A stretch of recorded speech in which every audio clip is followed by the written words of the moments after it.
Good morning everyone. आज है 19 जनवरी 2026 और आज हमारे ग्वालियर का जो ट्रिप है उसका डे 3 है और आज ही हम लोग वापस जा रहे हैं दिल्ली। लेकिन उससे पहले अभी लगभग बज रहे सुबह के 9 बजे और मेरे ड्राइवर का फ़ोन भी आ चुका है हमारे।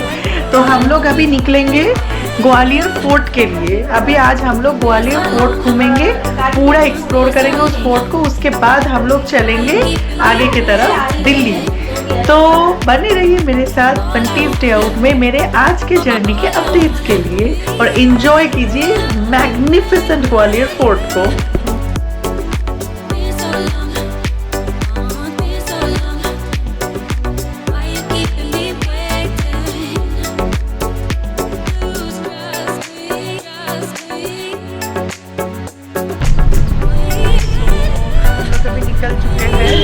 ग्वालियर फोर्ट के लिए तो और ये है मॉर्निंग का ग्वालियर, कुछ ऐसा लग रहा है,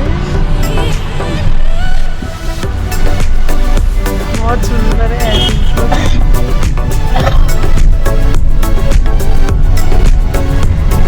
तो आज हम लोग पहले ब्रेकफास्ट करेंगे, उसके बाद फोर्ट में जाएंगे। अब देखते हैं कि कहाँ पे ब्रेकफास्ट कर सकते हैं। तो मिलते हैं आपको फिर ब्रेकफास्ट काउंटर में। अभी हम आ चुके हैं तानसेन का मकबरा पे। अभी हम पहुंच चुके हैं तानसेन के मकबरे पे। अब मैं इस बात पे जाऊंगी कि तानसेन थे कौन।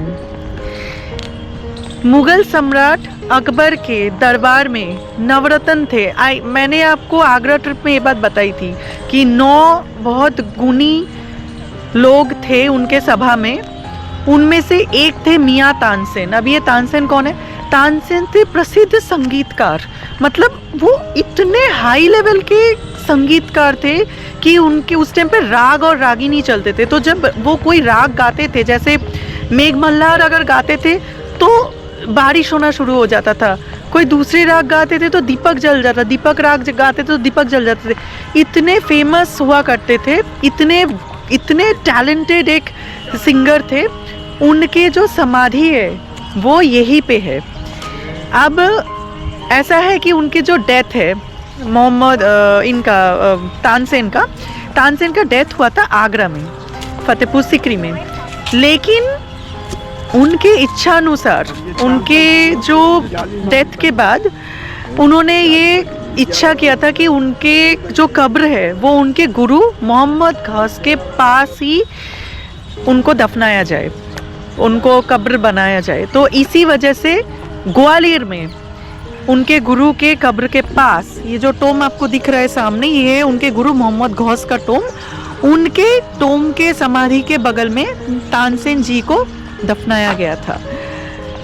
तो अब मैं आपको जाते जाते बताऊंगी कि तानसेन जी का डेथ कैसे हुआ था। ये भी एक बहुत ट्रेजिक कहानी है। ऐसा हुआ था कि तानसेन और बैजू बावरा, इन लोगों में दोनों में कंपटीशन हुआ करता था। तो एक बार एक कंपटीशन हुआ, उसमें बैजू बावरा ने कहीं ना कहीं तानसेन को एक चुनौती दे दिया कि देखते हैं कि दीपक राग में, मतलब कोई एक राग था जिसमें आग जल जाता था, तो उन्होंने उनको चैलेंज किया कि देखते हैं कि होता है या नहीं ऐसा। अब ऐसा हुआ कि तानसेन, और एक रूल था कि अगर आप कोई राग गाना शुरू करते हो तो जब तक वो ख़त्म नहीं होगा तब तक आप चुप नहीं हो सकते, वो अपमान होता है उस राग का। तो इसीलिए उन्होंने क्या किया, अपना राग शुरू किया। हालांकि 2-3 लोगों को उसके ऑपोजिट, क्योंकि वो जो राग गा रहे थे ना उसमें आग जल जाता था, तो 2-3 लोगों को सिखाया गया ऐसी राग जिससे बारिश होना शुरू हो जाए।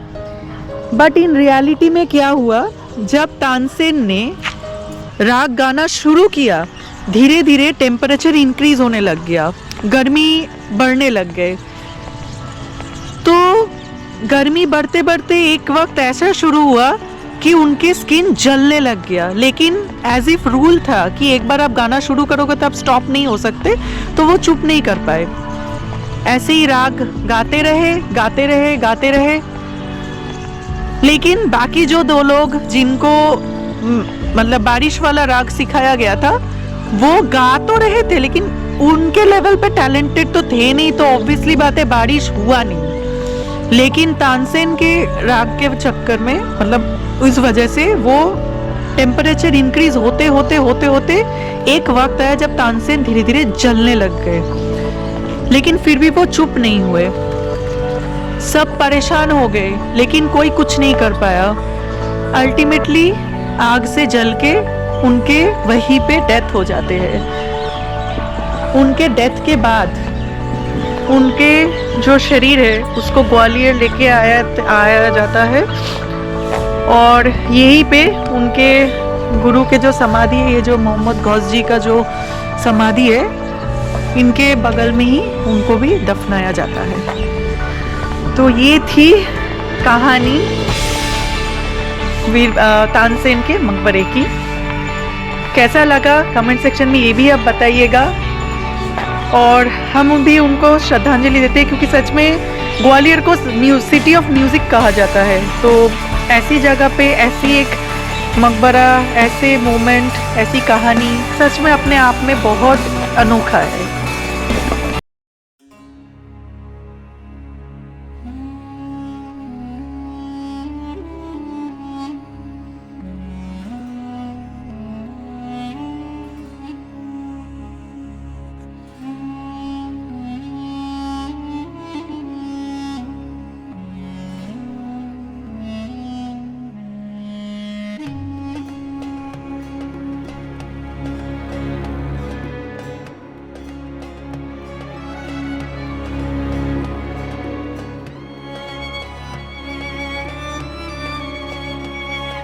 ये तानसेन के गुरु हैं सूफी हज़रत मोहम्मद गौस।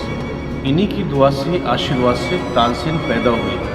तानसेन एक पंडित घराने से थे, उनके माता पिता की औलाद नहीं थी। 50-60 साल हुए, किसी ने उनको बताया ग्वालियर में सूफी संत हज़रत मोहम्मद गौस बाबा आए हैं जो बड़े बड़े बादशाह बाबा के मुरीद वो भी है। बोले बाबा मेरे औलाद नहीं है, 50-60 साल में। बाबा ने आके बंद करके देखा, बोले तुम्हारी किस्मत में औलाद नहीं है। रोने लगे, चिल्लाने लगे, बाबा के पैर पकड़ लिए, बोले बाबा मुझे औलाद दे दो। कुछ भी नहीं माने तो बाबा निकल जाओ, मैं अल्लाह की बारगाह में दुआ करता हूँ कि तुम्हारे औलाद हो जाएगी, जाओ। और जब औलाद हो तो मेरे पास लाओगे, बोल लाएंगे। यहाँ से जाने के बाद 1 साल के बाद उनकी माता की तानसेन पैदा हो गए। बहरे गूंगे, ना बोल पाते थे ना उछाल पाते, हर जगह दिखाते रहे मगर बाबा के पास लाना भूल गए। 4 साल हुए, उनके माता पिता ख़त्म हो गए। लोगों ने मशवरा किया गाँव वालों ने कि कौन पालेगा इनको, एक काम करो, बोले बाबा के पास छोड़िए और जहाँ से आए वो सब लोग तानसेन को बाबा के पास छोड़ गए। 4.5 साल के थे तानसेन। बाबा ने अपना बेटा माना, तानसेन को पाला पोसा बड़ा किया। बाबा इबादत करते थे, 2,84,000 जिन फिदा है बाबा की। मरीख सितारे की आमिल है जिसको हिंदी में बोलते हैं मंगली तारा। थोड़ा सा अपने मुँह का पान तानसेन को मुँह में डाला, बोले बेटे जिसको खाओ आज से ऐसा बोलोगे कि पूरी दुनिया में नाम होगा। जैसे ही बाबा का मुँह का पान तानसेन के हलक के अंदर पहुंचा, वैसे ही बहरा गूंगापन सब खत्म हो गया। बोलने लगे, चालने लगे। फिर बाबा ने स्वामी हरिदास जी के पास पहुंचाया। स्वामी हरिदास जी वृंदावन में वो बाबा के दोस्त थे। एक चादर दी तानसेन को, बोले बेटे इसको बिछाना, आके बंद करना वृंदावन। जिन्नात तुरंत पहुँचा देते थे सेकंडों में, और जब उधर से पढ़ के फारिग होना फिर इसको बिछाना, और जिन्नात चादर पकड़ते फिर सरकार के पास छोड़ देते सामने। यानी सीख के इस्लाम कबूल कर लिया। फिर बाबा ने उनका नाम अताउल्लाह गौसे रख दिया। मरने से पहले वसीयत करके जब मरूँ तो बाबा के चरणों में दफन करना। शादी हो गई थी, 1 बेटी 2 बेटे। मेरी मज़ार बाबा कदमों बनाना, छोटी बनाना, क्योंकि ये मेरे गुरु हैं, इन्हीं की दुआ से, आशीर्वाद से मैं पैदा हुआ हूँ। जब वो गाते थे तो दीपक जल जाते थे, बारिश होने लगती, ये सब बाबा का आशीर्वाद था। अकबर के 9 रत्नों में थे, इसीलिए उनकी मज़ार आगे बनी है जो उनके गुरु हैं सूफ़ी हज़रत मोहम्मद गौस। 13 रमज़ान को बाबा का उर्स होता है, लाखों आदमी आता है, हर धर्म के लोग बाबा के आते हैं। और गुरुवार को बहुत भीड़ लगती, कुंटलों से फूल चढ़ जाता है।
तो ये था तानसेन का मकबरा, तानसेन का टोम उर्फ मोहम्मद गौस जी के टोम।